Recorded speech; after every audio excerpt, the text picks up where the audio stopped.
గొట్టిపాటి లక్ష్మిని జడ్పీ చైర్మన్గా ఎన్నుకునేందుకు కూడా తెలుగుదేశం పార్టీ విపరీతమైనటువంటి ప్రయత్నాలు చేస్తుంది.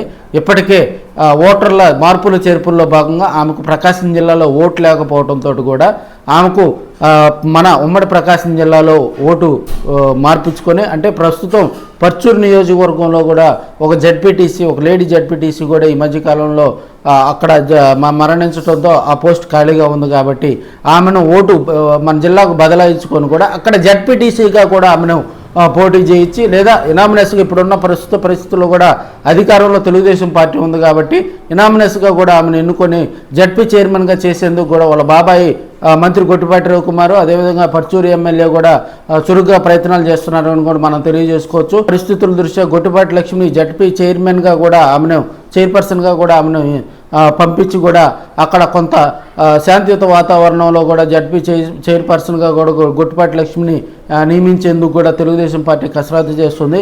అదేవిధంగా పర్చూరు, చీరాల, అద్దంకి కాన్స్టిట్యున్సీలో ఉన్నటువంటి జడ్పీటీసీలందరితోటి కూడా అక్కడ ఉన్నటువంటి ఎమ్మెల్యేలు వారితోటి మాట్లాడి వారందరిని కూడా పార్టీలో చేర్చే పనిలో కూడా ఇప్పటికే నిమగ్నమైనట్టు తెలుస్తూ ఉంది. ఎందుకంటే మనకి ఇప్పుడున్న పరిస్థితుల్లో తెలుగుదేశం పార్టీకి కానీ ఉమ్మడి ప్రకాశం జిల్లాలో తెలుగుదేశం పార్టీకి జడ్పీటీసీ లేరు కాబట్టి కొంతమంది జడ్పీటీసీలను కూడా తెలుగుదేశం పార్టీ మిత్రపక్షమైనటువంటి జనసేన పార్టీలో కూడా చేర్చుకొని వాళ్ళలో పరిపాలన సాగించే అవకాశాలు ఉన్నాయి. కాబట్టి మరి రానున్న రోజుల్లో ఇంకా మన ప్రకాశం జిల్లా రాజకీయాల్లో ఎలాంటి పెనుమార్పులు జరుగుతాయో చూడాలి మరి.